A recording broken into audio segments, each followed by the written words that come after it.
What if I told you that there is one skill that makes growing your business easier and faster? And that skill is hiring. And when I finally understood this, my revenue tripled in 2 years and I cut my working hours in half. Because honestly, there aren't many feelings worse for a business owner than being excited, bringing someone on board, and 90 days later realizing you made a big mistake. So let me reframe what hiring actually is, because most people get this wrong. Most people think that hiring is just filling a role, but I don't. I define hiring as the strategic process of removing bottlenecks that are slowing your growth by bringing in people who are great at that thing holding you back. Because when you hire right, the business speeds up. If you hire wrong, it slows it down, it makes you lose money, time, effort. So in this video, I'm going to give you the 3 things to look out for when you're hiring people so you can grow your company without the regret. I'm Quentin and I run 20 Hour Founder. We help 6- and 7-figure founders build businesses they can run in 20 hours per week without getting profit by fixing who they hire, how they train, and what they delegate.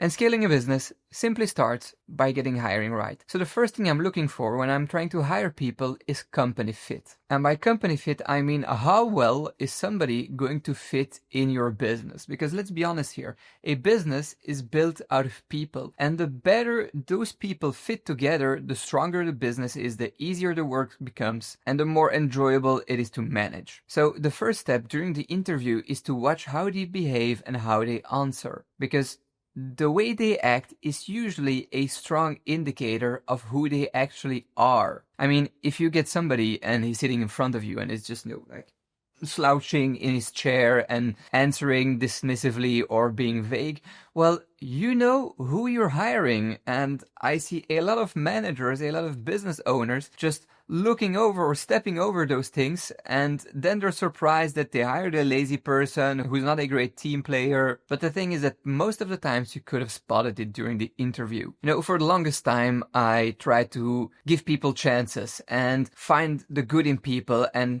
coming up with actual reasons to hire them just to give them a chance. But then my coach at the time told me, when people repeatedly show you who they are, you better believe them. And the truth is that when people act in a certain way and you choose to ignore how they act, you're setting yourself up 9 times out of 10. So what you want to do is test who they are by asking situational questions. So that would be using a real thing that happened in your business, so you have a point of reference, and then ask them how they would react, how they would solve it, how they would go about it. Because since it already happened and it hopefully for you already got solved, well, you know how it has been done, and because of that you know how it should be done, and you can compare with them how they would do it, and that would usually be a strong indicator of how they're going to do things and if it's a fit for your way of working or not. And the next thing is that you don't have to believe what they say, you have to believe what they did, because people can tell you everything, but as you know, actions speak louder than words. So when they say they did something and you have even 1% doubt, well, follow up on it. I mean, trust your gut when hiring people, because most of the time it will be right. Gut feeling exists for a reason. So if your gut tells you something's off, something's probably off. And then the second type of questions you want to ask are value questions, because values are what's keeping your people together. It's kind of like the glue of your company. So if you know that somebody aligns with your values, that person will most probably be a fit for your company. For example, one of my values is integrity. So when I interview people, I ask them questions like, hey, can you give me an example of a time you had to do something very difficult and it almost failed and it could have been easier for you to throw someone under the bus, but you didn't. You showed ownership, you fixed the thing, and you succeeded. Because if they can give me such an example, well, it shows me if integrity is something they live by. Now, it might be that they never were in such a situation, so have a few examples and have a few questions ready, but don't ignore your company values when you're hiring for cultural fit. Then the next thing you want to do is ask questions about personal success stories. You want success stories where, people had to push through a little, where it wasn't easy from the start. Because you know that when you hire people who had just to bleed a little and really put in some effort in order to succeed, you hire people who can endure, and you don't hire just people who always had an easy life or are just a bunch of quitters if they cannot give you one single example. When in doubt, there is a really simple test you can do, and it's called the plane test. And the plane test is basically you imagine yourself sitting on a plane in economy seats next to that person for 8 hours straight, and you have to talk to them through the whole flight. If you think you're going to be best buds at the end of the flight, that person and you will most probably get along. If you think that they're going to annoy the living shit out of you, well, probably you aren't. For example, I used to hire really introverted people. My first team were really introverted people. And it kind of never matched between me and them, but they were good people. But since we didn't match, at some point when things got hard, the machine broke because we weren't on the same level. I wasn't all in on them, they wouldn't go all in for me, and the business went to shit. Now, the team I built after that is the team I have now, and they're mostly extroverted people. And I mean, it's really fireworks because we have kind of the same characteristics, we behave in the same way, we have the same values. So that's a real fit, and it's one of the reasons I was able to triple my revenue with just the same amount of people, because when you go all in on your team, because you like them and you genuinely care about those people, they will feel it and they will also go all in for you. And if both parties go all in on each other, that's where the magic happens. Now, fair warning here. Meeting good people is not a reason to hire them. Being good people is a plus, but it's never a reason to hire someone. A mistake I made very early on is giving people a chance because they were likable or they were nice and I wanted to give them the benefit of the doubt. But if there's one thing that doesn't exist or that doesn't have its place in hiring, it's giving people the benefit of the doubt. I compare hiring with relationships. Normally, it should be evident that you are in a relationship with your romantic partner. And it should be just as evident that people are a part of your company. If not, you hire the wrong person. And real quick, before we touch on skills, I want to tell you something. You can train people to learn new skills, to perform better, but you cannot train people to fit inside your company. So if you think that that nice person with the right skills will fit into your company later on, you're probably lying to yourself, so please don't do it. The second thing I want to touch on in this video is skills, because that's the second thing I look out for when I'm hiring people. Forget hire for attitude and train for skills. That's some complete bullshit that sounds good on LinkedIn, but that's really the only place where it belongs. You want to hire for skills and you want to train for experience. So skills is being able to do the thing, having what's required in order to do it. Experience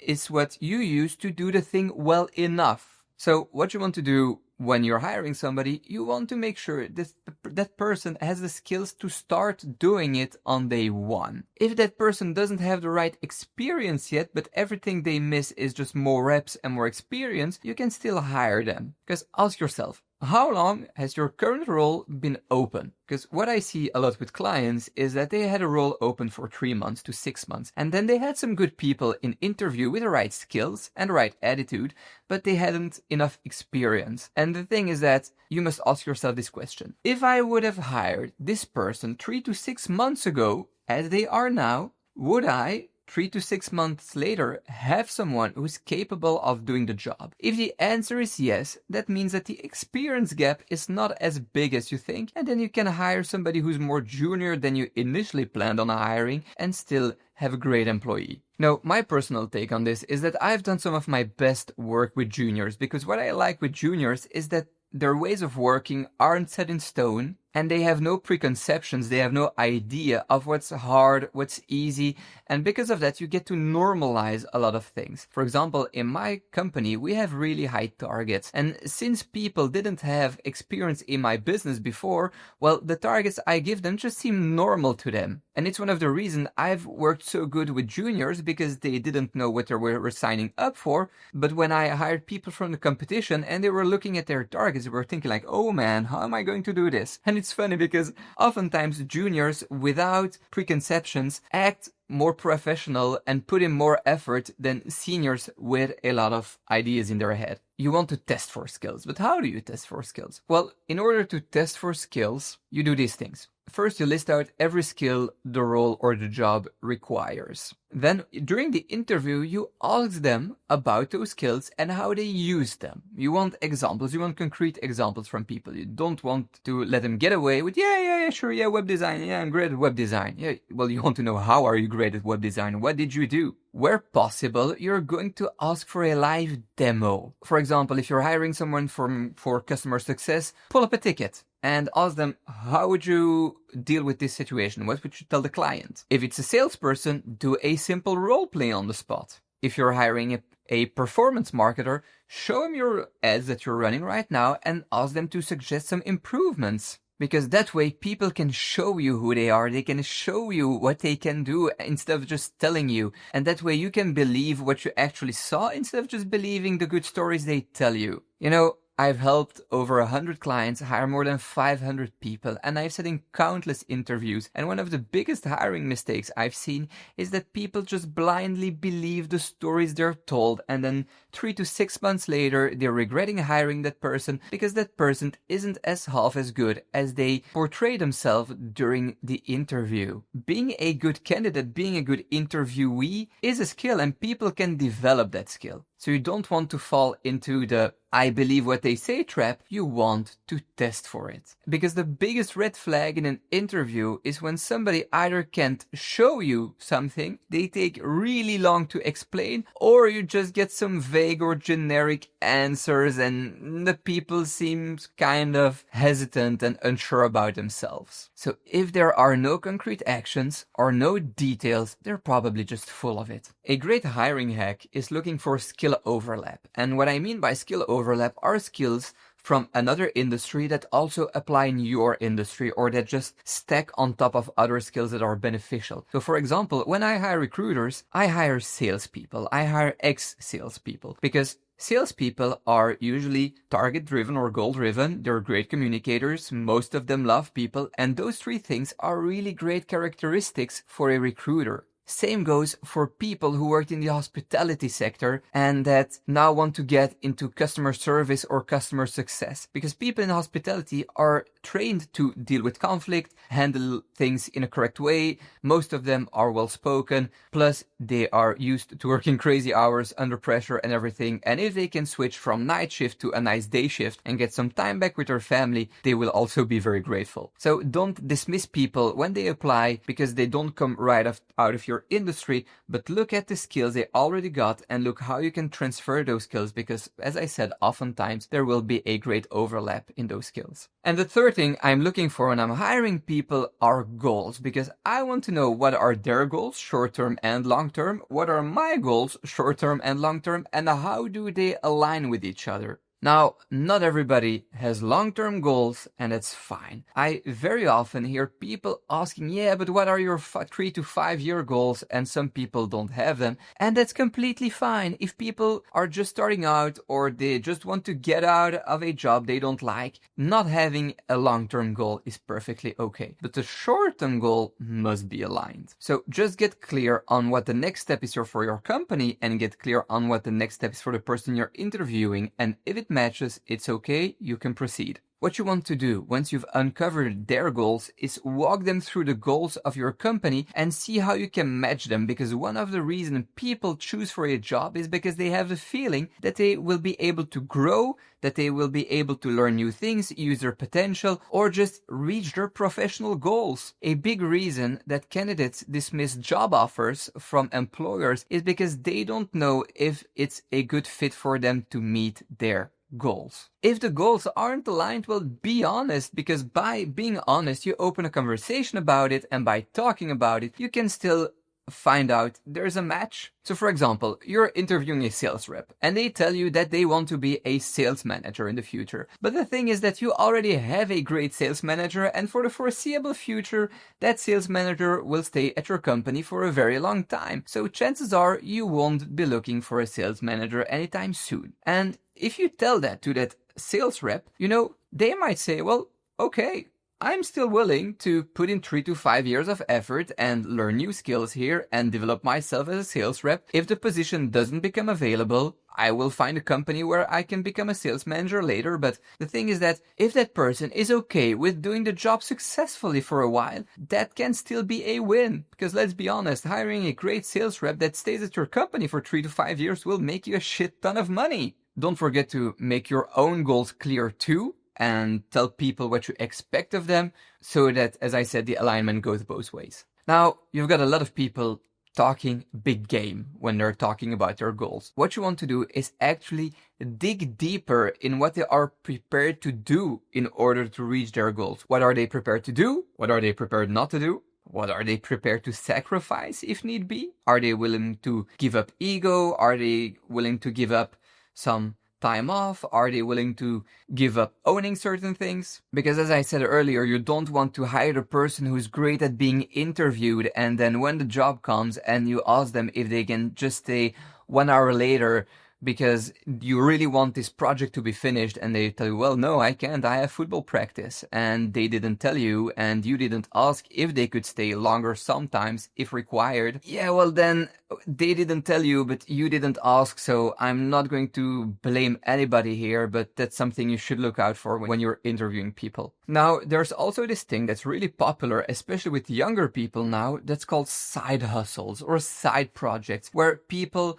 also work somewhere else during weekends or get a night shift somewhere, or they're trying to start a business on the side. And you want to get really clear about what's acceptable for you and what's not. Because I don't really care about it in my company as long as there's no overlap with my activities and that they don't take their own work to my workplace. So let's say someone wants to build some kind of software. Well, that's still something they could do on the job. If somebody, on the other hand, is passionate about knitting and they want to make scarves and hats and whatnot, yeah, well, that's great. They can knit at home and there will be no danger for you inside your business. Just be very clear about it. It's not about distrust, it's just about setting some clear rules. Now, I'm sure that if you follow all these 3 steps, you will hire great people. But what's even better than hiring great people is actually keeping them. If you have a team and you're worried those people might leave you, watch this video next, where I go over retention mistakes I see companies make and why their people quit, and most importantly, how you can prevent it. So thank you for watching,